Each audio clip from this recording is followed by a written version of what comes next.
Bonjour à tous et bienvenue. Aujourd'hui, on va parler de design et est-ce qu'on peut tous être doués en design? Et du coup, je suis avec Kayak. Bonjour à tous, moi c'est Gaillac, je suis formateur à la UEL sur le parcours en alternance UX UI Design et donc ravi d'échanger avec Fanny aujourd'hui sur le sujet du jour. Pour commencer sur le sujet, déjà, n'hésitez pas à nous dire dans le chat si vous avez quelques notions en design, enfin comment vous vous situez là-dessus. Et ce qu'on va faire, c'est que on va vous montrer un petit jeu pour commencer, parce que la notion par design, c'est un peu compliqué et du coup, il faudrait savoir de quoi on parle quand on parle de design. Gaillac m'a partagé un petit jeu qui est assez cool, qui s'appelle, Kent and See. Donc c'est en fait à chaque fois, 2 versions de design et Gaillac, si j'ai bien compris, il faut choisir le plus correct, mais du coup, c'est celui qui est le plus joli, le plus efficace en fait. Oui, surtout le plus efficace, parce que quand on va parler de design, on va parler de conception, hein. L'esthétique vient bien entendu va jouer un rôle dans l'expérience qui va être délivrée, mais on peut avoir un design qui est esthétique, mais qui ne fonctionne pas au niveau UX si on ne comprend pas. Et pour cela, justement, Kentenstein va mettre les points, va comparer deux écrans, et il faut savoir quelle est la meilleure proposition de UI. Et plus on va monter dans les niveaux, plus ça va être subtil. OK, donc là, c'est premier niveau, c'est plutôt simple. N'hésitez pas à nous dire dans les commentaires d'ailleurs si s'il y en a qui vous paraissent, mieux à chaque fois, plutôt celui de gauche, celui de droite. Là, par exemple, on voit qu'on a un design classique de messagerie comme on peut en voir, assez souvent. À droite, on a le fameux, comic sans MS. Ceux qui étaient à l'époque, au collège, qui devaient rédiger des documents, s'en rappellent sûrement de cette police d'écriture. Et puis on a, un visuel qui est plutôt carré sur le message et ici on voit que c'est écrit en vert, donc potentiellement c'est pas le meilleur parce qu'on a plus l'habitude de voir celui-là. En plus ici les icônes sont même pas droites, elles sont décalées, donc là ça semble assez simple de dire: «OK, c'est celui-là». Oui. Il y avait aussi un gros problème de taux de contraste. On a des outils pour le mesurer, mais on constate effectivement que le gris sur bleu ne se voit pas énormément. Il faut un peu forcer pour lire. Et idem pour le vert sur gris qui n'apporte pas un contraste suffisant en termes d'accessibilité.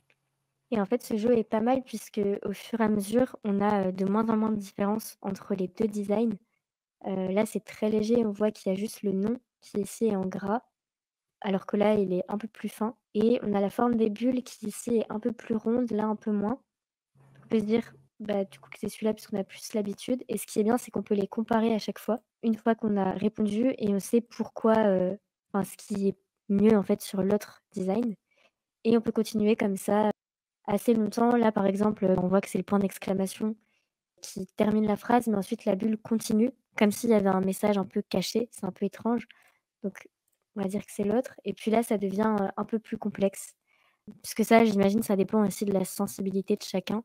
De dire, bah, moi, je préfère quand le moteur de recherche, il est plutôt arrondi ou quand il est plutôt, rectangulaire. Bah, là, c'est un peu plus complexe, on va dire. Mais justement, est-ce que là, on pourrait dire qu'il y a un bon et un mauvais design? Enfin, comment tu fais, Gaillac, toi, là, dans cette situation et en général Alors, pour dire: «Ça, c'est pour un des bon ou un mauvais design»? Pour des cas comme ça, on peut s'appuyer sur des principes UX. Donc, il y a des gens qui ont travaillé au niveau de la psychologie cognitive, et notamment Jacob Nielsen, qui fait partie du NN Group, pour Nielsen and Norman Group, qui est l'auteur de la loi de Jacob, qui stipule que les utilisateurs vont préférer des éléments auxquels ils sont habitués et familiers. Donc, effectivement, si on a plus l'habitude d'avoir un traité arrondi pour le champ de recherche, on va la loi de Jacob nous indique qu'il vaut mieux garder ce principe, puisque ça devient une sorte de convention, une habitude. En termes d'affordance aussi, le fait que ça soit un peu arrondi, ça suggère peut-être plus qu'il y a une interaction, que je vais pouvoir interagir et donner envie de faire de l'engagement, en fait, que les gens cliquent dedans et commencent à manipuler, à interagir avec le champ. Donc pour valider le choix, je m'appuierais plutôt sur effectivement la loi de Jacob, et puis l'affordance, dans le sens où effectivement le fait d'avoir des petits arrondis, on peut penser que c'est du détail, mais ça va donner une indication supplémentaire à l'utilisateur pour lui signifier que c'est un élément avec lequel il peut interagir. On pourrait éventuellement OK. jouer avec de légers ombrés pour donner un peu de relief, par exemple enfoncé. Après, ça, c'est des trends qui viennent ou pas, on n'est pas obligé, mais ça rajouterait un peu d'affordance pour indiquer que là, il y a quelque chose d'interactif qui se passe. Et en effet, ouais, border radius. Donc là, tu disais, pardon, c'est la loi de Jacob. Oui, Donc là, on voit un exemple avec, les planètes. C'est vrai que, par exemple, quand on pense à la Terre, on pense tout de suite à un globe à quelque chose de rond et là, on voit il y a différentes représentations. On va pas, représenter la Terre avec un carré, par exemple. Donc c'est un peu aussi des choses qui sont intégrées collectivement peut-être, qu'on peut reprendre dans Oui, des designs. tout à fait. On pourrait donner l'exemple aussi, le fait que sur un site, on a en général la partie qui est propre à ses données personnelles, mon compte, me connecter, changer de langue, va être située en haut à droite. Et donc, si on change ces habitudes-là et qu'on veut être original, se dire non, mais moi, je veux sortir du lot, et on va le mettre en bas à gauche, il y a peu de chances que ça fonctionne parce que les gens sont tellement habitués à avoir l'accès à leur compte et à leur connexion en haut à droite qu'effectivement, loi de Jacob, on va les perturber et ça va générer de la frustration. Et est-ce que ça peut s'apprendre? Dans le sens où quand on n'a pas de notion en design justement, on va faire un design d'une certaine manière, on connaît pas forcément les lois. Est-ce qu'il y a des gens qui ont peut-être plus ces lois en eux et qui s'en rendent compte peut-être inconsciemment et qui du coup sont des bons designers dès leur naissance, on va dire? Ou est-ce que, même si on est un mauvais designer, ça peut s'apprendre? Parce que c'est quand même pas Alors, mal de lois, pas mal de choses à prendre en compte. je pense effectivement qu'on n'a pas tous la même sensibilité. Et comme tu l'as dit, il y a peut-être des personnes qui ont un petit truc en plus qui fait que, sans connaître ces lois et ces principes, ils sentent les choses naturellement et savent organiser une page, avoir de la hiérarchie, travailler des espaces pour faire respirer et travailler des principes qui ont été, si tu veux, validés par des experts, mais ils ont un peu ce ressenti de façon un peu innée. Et puis, tu as d'autres personnes qui n'ont pas forcément ces réflexes-là. Et je pense que même pour le fait d'apprendre, je pense qu'avec de la volonté, tout le monde peut apprendre, mais on n'est pas tous idem non plus, on n'est pas tous les mêmes, et certaines personnes, on va avoir du mal, et c'est pour ça que des fois, je dis que il faut, pour apprendre, il faut apprendre à désapprendre. C'est-à-dire qu'on peut avoir appris un peu en autodidacte, avoir ses façons de faire, hein, poser un peu les choses. Alors, selon notre sensibilité, ça fonctionnera plus ou moins. Et des fois, il faut apprendre à autrement. Donc, enlever les automatismes qu'on a et apprendre de nouvelles manières de travailler pour avoir un rendu plus professionnel et qui marchera pour tout le monde. C'est pas toujours évident et pour certaines personnes, quand j'explique les concepts en cours, ça fait tilt et je vois que la marche est rapidement montée. Pour d'autres, j'aurais beau, par exemple, répéter qu'il faut de l'espacement dans les boutons pour améliorer la zone de clic. Ils auront tout le temps tendance à rester sur leurs habitudes, à rester tout collé. Ou comme pour l'auto-layout dans le logiciel Figma, qui est une feature qui demande un petit temps de prise en main, mais qui fait tellement de différence une fois qu'on arrive à bien le gérer. Certains vont avoir du mal, vont pratiquer, vont arriver ensuite et seront satisfaits de se dire, ben voilà, je peux maintenant réaliser des designs plus fluides. Et d'autres personnes, ce sera plus compliqué. J'aurais beau faire des supports et des ateliers, expliquer les avantages, ils préféreront sur leurs habitudes parce que c'est plus facile. On met les choses, on passe à la main, on fait à peu près à l'œil, on se dit, c'est bon, je suis dans les clous. Ça peut fonctionner jusqu'à un certain point. Et à un moment donné, voilà. Donc des fois, il faut savoir désapprendre pour mieux apprendre. Donc se défaire un peu de ces automatismes et des choses qu'on peut avoir. Certains camouflent ça en disant oui, mais c'est mon style. Moi, j'aime mettre très gros. Mais des fois, je dis voilà, si sur un mobile, ton texte colle des deux côtés, non, c'est plus possible. Et certains l'entendent vite et d'autres ont du mal à sortir de leurs habitudes parce que l'être humain est comme ça. On est tous différents et c'est aussi ce qui fait notre richesse. Donc quand tu dis apprendre à désapprendre, je remets le jeu là, par exemple. Ce serait de dire, bah, par exemple, moi je trouve que le design de gauche, il est plus joli parce que ça se fond plus, que c'est plus joli. Mais en fait, l'utilisateur, il va mieux voir si mon search, il est un peu plus foncé. Donc il faut apprendre à désapprendre dans le sens où moi, ce que je trouve beau, c'est pas forcément ce qui va fonctionner et ce qui va faire un bon design, à la fin, quoi. Exactement, exactement. D'autant plus que pour ça, pour les contrastes, on a donc j'ai parlé effectivement, on a des principes UX et des lois UX, aussi des checklists pour nous proposer de vérifier certains points. Pour le contraste, on a des outils qui permettent de mesurer le taux de contraste. On a des normes qui existent d'accessibilité, donc WCAG pour l'international, RGA pour la France, et on a des outils qui permettent de vérifier si le taux de contraste match ou pas. Et effectivement, là, sur la version de gauche, le contraste n'est pas assez suffisant pour apporter un confort visuel. On va pouvoir lire en forçant un peu.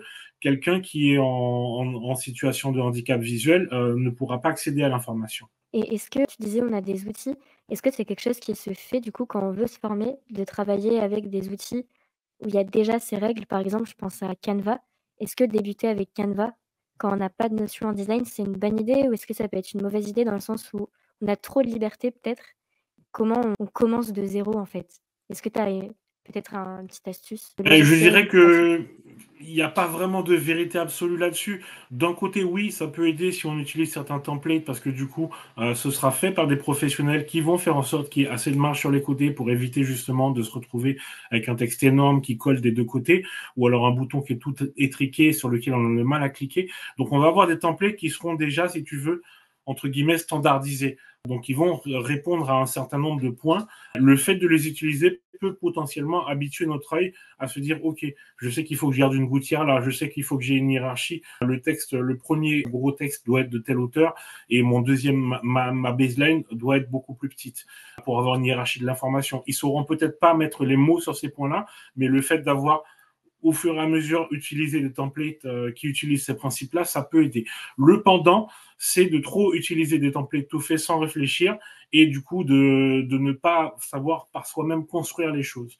Donc là-dessus, je pense qu'il n'y a pas de vérité absolue. Pour certains, ça marchera. Pour d'autres, ça peut être compliqué. J'ai vu des élèves, par exemple, qui utilisaient des kits UI et qui connaissaient beaucoup d'exemples. Et des fois, je faisais des retours sur des projets et je voyais que sur certains endroits, je disais, mais là, regarde, ton bouton, il est très bien. Pourquoi t'as pas fait comme ça sur les autres?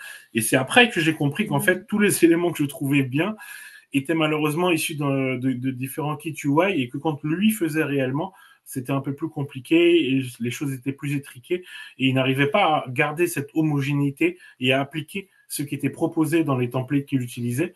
Donc voilà, je pense que ça peut marcher avec certains, avec d'autres moins. De toute façon, une chose est sûre, comme je dis souvent, il n'y a pas de baguette magique, c'est la pratique qui va faire en sorte que vous arrivez à monter la marche. On peut regarder autant de vidéos qu'on veut ou de tutos ou de si on ne pratique pas et qu'on ne se donne pas les habitudes, les bonnes habitudes, c'est sûr que ça ne va Je pas sais pas si rentrer. c'est le cas pour les gens qui nous regardent, mais Galec, tu as buggé un peu, donc on n'a pas eu la fin. Ah, Est-ce que tu désolé, je ne sais pas où ça s'est arrêté, mais je disais que le fait d'utiliser des templates déjà tout faits et des choses déjà toutes réalisées où on a juste à changer des éléments, pour certains, ça peut éduquer l'oreille. Pour d'autres, ça peut les habituer à de la facilité et le jour où eux doivent faire par eux-mêmes, ils n'arrivent pas à garder une certaine homogénéité entre ce qui est proposé dans les kits qu'ils ont utilisés et ce que eux, ils réalisent. Et j'avais eu le cas avec certains élèves où je voyais vraiment une grosse différence entre les éléments tout prêts qu'ils avaient utilisés et puis les éléments que eux avaient construits. Donc, voilà. Pour certains, ça pourra aider. Pour d'autres, ça peut être, entre guillemets, un piège. D'autant plus aujourd'hui, avec l'ère de l'IA, on a de plus en plus d'outils qui nous proposent des choses toutes faites. Le problème, c'est que si vous ne prenez pas le métier, c'est un peu le château de cartes. Parce que si on vous demande après dans la boîte, oui, mais change ci, mets ça à tel endroit, et que vous ne savez pas utiliser layout, enfin, que tout simplement, vous n'avez pas les bonnes bases pour designer, et que le template ne répond pas, on va vite se retrouver face à des problèmes. Donc, ce qui paye de toute façon, c'est de pratiquer, de consulter, de regarder aussi beaucoup ce qui se fait, soyez curieux. Allez voir des sites comme Mobin, par exemple, qui décortiquent différentes apps et qui montrent les différents parcours, donc les différents user flows en fonction de différents objectifs, qui nous montrent des pratiques qui sont utilisées sur des sites réels. Pourquoi je parle de ça? Parce que on a d'autres sources d'inspiration qui peuvent être formidables, comme Dribbble ou la plateforme d'Adobe ou Pinterest, mais on va trouver beaucoup de designs qui sont faits pour être esthétiques et qui ne sont pas réellement utilisés en situation professionnelle. Alors que sur des sites comme Mobin, voilà, on a des apps robustes qui sont éprouvées, des gens ont travaillé dessus, il y a eu de l'A/B testing, et donc ça peut être une bonne base pour comprendre en termes de marge, d'espacement, comment s'organiser, gérer les couleurs aussi. Encore une fois, on peut avoir des choses très jolies sur Dribbble ou Behance, mais qui fonctionnellement posent des problèmes. Et est-ce que tu dirais que justement consulter, toutes ces sources-là, ça suffit? Enfin, tu disais il faut pratiquer aussi, mais comment dire? Oui. Comment on développe du coup cette intuition dans la vie de tous les jours? Est-ce que, je sais pas, on fait une liste de tout ce qui nous plaît en design et ensuite on essaye de comprendre pourquoi? Est-ce qu'il y a une partie théorique aussi ou c'est seulement de l'intuition et de la sensibilité? Ce que tu proposes au début, c'est-à-dire de se dire, essayer de, comme tu disais tout à l'heure, je trouve que c'est plus joli ou moins joli, essayer d'aller plus loin et de se questionner pourquoi je trouve que ça fonctionne. Qu'est-ce qui fait que ça fonctionne sur ce design? Qu'est-ce qui fait que ça ne fonctionne pas? Et d'essayer alors c'est pas toujours évident, hein, mais de factualiser et de moins être dans du j'aime pas, et de plus de trouver des raisons, donc décortiquer des designs qui nous plaisent ou qui ne nous plaisent pas, et de se dire, ben, tiens, ça me plaît pas, qu'est-ce qui fait que ça me plaît pas, en fait? Qu'est-ce qui me dérange? Et essayer de factualiser les choses. Ça peut être, par exemple, dans le cas que tu montrais, le taux de contraste. Ça peut être des zones de clic qui ne sont pas, ou des wordings, des mots qui ne conviennent pas à la situation. Ça peut être un tas de différentes choses, mais ça peut nous éduquer, effectivement, à essayer de comprendre. On peut après, bien entendu, sur le web, il y a plein de ressources. Il y a des sites qui proposent aussi des checklists. Il n'y a pas réellement de convention universelle sur le design, mais il y a plus ou moins des règles qui émergent, comme le principe de 8 pixel grid ou 4 pixel grid, utiliser des sauts de 4, des multiples de 4 pour ses margins, ses spacing. On va avoir des checklists qui vont nous donner des recommandations en termes de hauteur pour nos boutons, d'espacement, etc. On peut utiliser aussi ces sources-là. Et puis, voilà, regarder des apps robustes qui sont faites, ne pas se fier uniquement à des choses très plaisantes à l'œil, qui peuvent être très jolies à regarder, mais qui peuvent poser des problèmes, comme on peut rencontrer souvent sur Dribbble ou Behance. Je ne dis pas qu'il n'y a que ça, mais voilà. En tout cas, je trouve que c'est une bonne approche que tu disais, c'est-à-dire de s'interroger, de se dire mais qu'est-ce qui fait que je trouve ça bien, qu'est-ce qui fait que je trouve que ça fonctionne ou que ça ne fonctionne pas. Essayer de lister les points factuellement et de décortiquer, de faire une sorte de décomposition anatomique du design, point par point, et de voir sur chaque bloc, section, qu'est-ce que je trouve, qu'est-ce qui m'appelle, qu'est-ce qui fait que ça me plaît ou pas, et d'essayer de rationaliser ça. C'est pas toujours évident, mais c'est un exercice où on va apprendre beaucoup de choses. Et petite parenthèse, d'ailleurs, on parle de design et d'attirer l'œil et de faire des choses, qui sont correctes niveau UX. J'ai fait une faute sur le diapo. Ne m'en tenez pas rigueur, un S à être. Donc je sais que ça va vous attirer l'œil, ceux qui regardent, mais c'est pas grave. On est dans le thème du coup. Bon, je l'avais pas vu, hein. Mais du coup, Gaillac, tu dis: «Ouais, il faut rationaliser, il faut s'interroger et cetera». Est-ce que malgré tout, il y a des gens qui sont, mauvais en design? Enfin, est-ce qu'il y a quand même quelque chose qui relève de l'apprentissage et du coup tout le monde peut y arriver? Ou est-ce qu'on peut, quand même être, nul en design même si on essaye? Alors, j'aime pas les mots nuls ou mauvais parce que du coup, comment dire, j'emploierais pas ces mots-là, mais je dirais que tout le monde, encore une fois, n'a pas les mêmes sensibilités ou la même capacité à arriver à ce niveau-là. Après, ça va être une question de motivation. Si les personnes sont motivées et suivent les conseils, il n'y a pas de raison qu'elles n'y arrivent pas. Ce qui peut être compliqué, c'est des personnes qui n'ont pas forcément intuitivement les bons réflexes et pas forcément la bonne vision, et qui restent enfermés dans leur carcan et qui n'arrivent pas à sortir en fait de leurs habitudes. Et là, c'est compliqué parce que du coup, surtout si les personnes ne veulent pas entendre les retours, ou malgré qu'ils comprennent les retours, mais qui n'arrivent visiblement en situation de devoir délivrer quelque chose dans un temps imposé, ah ben, ils se retrouvent à tout de suite repartir dans leurs habitudes, en se disant mais je vais aller plus vite, alors qu'en vérité, souvent je leur mens, je dis en fait non, si tu dis que si tu veux aller plus vite, mais c'est plutôt un manque de compétences techniques, parce qu'au final, regarde, ça montre en main 3 minutes, et après tu gagnes énormément de temps pour la suite. Mais comme on est habitué, par exemple, à ne pas utiliser de style, ne pas utiliser on va prendre la pipette pour prendre la même couleur, parce que j'ai l'habitude, ça va vite. Et malheureusement, ça peut apporter un manque de rigueur. Et c'est aussi ça de se professionnaliser, c'est d'arriver à changer ses pratiques, à sortir un peu de sa zone de confort et d'aller se confronter à d'autres méthodes et de se dire, ben tiens, j'ai l'habitude de faire comme ça, mais je vais arrêter d'utiliser la pipette. Je vais créer des styles, voire même des variables pour pouvoir gérer mes couleurs de façon beaucoup plus scalable, c'est-à-dire sur des gros projets. Parce que tant qu'on est tout seul dans son petit coin, ça dérange personne que nos calques soient mal nommés, qu'il n'y a pas de trop de choses. À partir du moment où on va bosser en collaboration avec des designers expérimentés, il faut être capable de se remettre en question, d'entendre aussi les critiques qui peuvent être faites. Et ça, malheureusement, ce n'est pas dans le caractère de tout le monde. Chaque être humain est unique, et certains auront la faculté de pouvoir recevoir ces informations-là, les digérer et les mettre en pratique, et d'autres comprendront le sens, l'intérêt, mais resteront dans leurs habitudes et dans leurs réflexes en se disant je vais plus vite comme ça, j'ai l'habitude comme ça. Seulement, effectivement, au début, c'est peut-être le cas. Mais en s'exerçant, on devrait pouvoir inverser la tendance et être plus à l'aise et gagner plus de temps en faisant avec des techniques, on va dire, entre guillemets, plus professionnelles, alors que si on reste que dans le postulat de « oui, mais je vais plus vite en mettant mes trucs à la main, j'ai mes petits repères, ça me va très bien comme ça », ça peut, mais si on n'a pas cette sensibilité, j'ai envie de dire ce talent inné que certains ont, là, ça va être compliqué. Donc, si on n'a pas le talent, il faut être en capacité de pratiquer, de mettre en place les choses qu'on nous apprend, qu'on peut observer par des entités reconnues, des design systems reconnus. Je pense à Salesforce, Google. Vous allez voir des design systems comme Salesforce ou Google. Il y a énormément de principes de design qui sont explicités, documentés, normalisés. Donc voilà, il faut être curieux, je pense. Hein. Si vous voulez savoir est-ce que c'est fait ou pas pour vous, voilà, soyez curieux, allez voir, poussez le bouton, qu'est-ce qui se passe si je fais ça.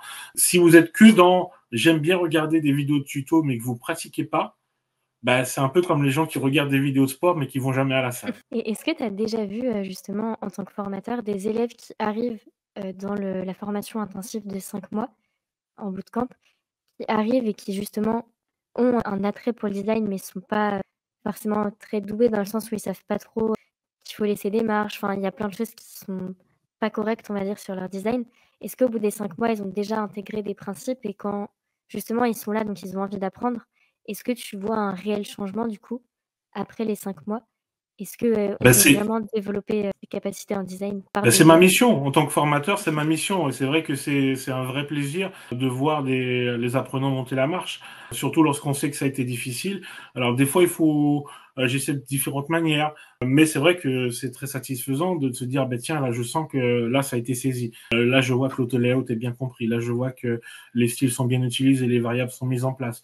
Et je vois ces progressions-là, et ça, c'est aussi pour ça que je fais ce métier. Hein. C'est un côté gratifiant. Et puis de se dire, voilà, je sers à quelque chose sur cette planète, j'accompagne des gens humainement, je les vois progresser. Et je pense que tout le monde peut progresser s'il s'en donne les moyens. Toujours pareil. Mais c'est plutôt positif parce que ça, c'est quelque chose qu'on peut se dire sur des choses plus, théoriques, enfin plus rationnelles. De dire: «Bah, je suis nulle en maths, mais je vais apprendre la théorie, les pratiques et puis après je saurai comment faire un calcul». Le design, il y a quelque chose quand même qui relève aussi de l'artistique et comme ça relève aussi des goûts, des couleurs, qu'on n'a pas tous la même sensibilité, c'est un peu plus dur de le rationaliser et de dire: «Bah, je vais apprendre des principes comme ceux dont on parlait tantôt, par rapport au jeu et puis par rapport à la loi de Jacob, la loi de Fittes et il y en a plein d'autres». Ça, je trouve que ça peut être un peu plus dur de dire: «OK, je sais qu'il y a la loi de Jacob, mais quand je fais mon design, est-ce que je vais y penser et me dire: "Ah non, là, le bouton, je le fais comme ça parce qu'il y a la loi de Jacob et que du coup, l'utilisateur va penser à ça"?» C'est quelque chose qui s'acquiert du coup en pratiquant, comme tu disais et Et qui est alors un là peu où je plus te facile. rejoins, c'est que les personnes qui sont tout en autodidacte, c'est peut-être plus compliqué parce qu'ils n'ont pas quelqu'un en face d'eux justement pour leur rappeler que. Mais je pense que lorsqu'on suit une formation, le fait d'avoir ces moments, on essaie aussi de mettre en valeur à la restitution des travaux. Moi personnellement, c'est le moment où je trouve peut-être qu'on apprend le plus. Et le fait de leur donner ces conseils-là et ces retours, une fois, deux fois, au bout d'un moment, ça finit par rentrer parce que ça crée des souvenirs. Il y a ce moment émotionnel qui est vécu où je présente mon travail devant le groupe et du coup ça crée un souvenir et donc du coup ça permet mieux d'ancrer le concept. Quand on est tout seul, c'est moins évident parce qu'il n'y a personne pour vous dire t'as oublié la loi de Jacob, ton bouton il est ovale. Par exemple, voilà, j'avais une étudiante sur un des premiers rendus qui avait fait des boutons un peu ovales et en fait on comprenait plus que c'était des boutons. Mais typiquement ça c'est la loi de Jacob. On peut avoir des bords arrondis, voire complètement arrondis comme une pilule, une pile, mais si vous partez sur un cercle, une sorte de ovale légèrement écrasé, ça devient une sorte de blason, on ne comprend plus et plus personne ne comprenait que c'était un élément cliquable. Un autre exemple par rapport à ce que tu disais, par rapport au fait que certains ont plus un instinct, on va dire, de graphique inné. On peut maîtriser le soft techniquement. J'ai déjà vu des promotions ou en démarrage de promo. Certaines personnes, je sentais qu'il y avait un gros bagage technique, par exemple sur Illustrator, des personnes qui avaient de l'expérience, etc., et qui connaissaient même certaines fonctionnalités peut-être que moi je connais pas. Et premier travaux, premier rendu sur Illustrator, et je vois un élève qui, c'est la première fois qu'il découvre le soft, mais au niveau de son rendu, esthétiquement, il y a quelque chose qui se passe. Le truc est plus plaisant qu'une autre personne qui a pourtant plus d'expérience, qui contrôle techniquement le soft, qui va répondre à la consigne, mais au niveau du rendu, esthétiquement, voilà, c'était dans un exercice où justement il fallait, par rapport à une marque, mettre à jour son iconographie, les pictos et les icônes. Et ben voilà, ce qui montre qu'on a beau connaître techniquement toutes les astuces, toutes les choses, il y a ce côté, cette fibre artistique que tout le monde n'a pas. Mais en tout cas, c'est encourageant. Je pense que pour les gens qui veulent se former en design ou qui ont peut-être un manque de connaissances là-dessus et qui aimeraient progresser, je sais pas parmi les gens qui regardent si vous êtes en formation dans la tech, si juste le sujet vous intéresse, n'hésitez pas à nous dire. et si vous avez des questions, c'est le moment, parce que nous, on a déjà, pas mal parlé avec Gaillac, mais on va conclure. Mais en tout cas, très intéressant Gaillac et du coup, comme ressources, tu citais, pour faire un petit récap, donc le fait de, déjà lister peut-être un peu les choses qui nous plaisent quand on tombe sur des designs qu'on aime, de prendre le temps de dire: «OK, ça me plaît, pourquoi?» De regarder aussi les checklists quand on veut créer un design, puisqu'il y a des checklists qui permettent de vérifier qu'on répond en fait aux critères. C'est ça, hein, je le dis pas de la mauvaise manière, critères de Non, design. non, très Je sais bien. pas si c'est une bonne expression, mais en tout cas, à ce que le design soit correct et puis le fait de pratiquer, de tester différents outils, d'essayer de faire au mieux, enfin le plus professionnellement, à chaque fois, même si on est seul sur le projet, en fait. Exactement. Donc merci pour ça. Est-ce que tu aurais, peut-être un mot de la fin, un dernier conseil, pour ceux qui nous regardent? Le mot de la fin, ben, soyez curieux, expérimentez, et puis voilà, c'est vraiment ça. Si vous êtes intéressé par ce métier-là, il faut savoir que la concurrence est dure pour démarrer. Une fois qu'on a de l'expérience, ça va, mais vous allez vous confronter à des personnes de tout âge qui, eux, se tuent à ça et vont se... Il y a des sites d'ailleurs pour s'auto-challenger avec des auto-briefs. Il y en a, vous tapez Brief, qui vous donne des petites missions comme ça, ou KakatoS aussi, qui est une plateforme qui permet de s'auto-challenger quand on a un peu de temps, qui va vous dire, ben voilà, construis une page avec un formulaire de connexion ou faire un compte à rebours, ou des petites choses comme ça qui peuvent être, qui nécessitent pas d'avoir un projet où il va falloir se lancer, mais qui vont permettre de se challenger, de pratiquer et puis de sentir qu'on progresse. Super conseil. Je pense que même pour les gens qui ne travaillent pas dans le design, ça peut être intéressant, parfois pour aller se challenger. Ça vous a plu et puis n'hésitez pas si vous avez des questions même après, à nous contacter, on reste dispo. Merci Fanny et merci à tous. Merci à tous et bon appétit du coup, si vous n'avez pas encore mangé. Bon app.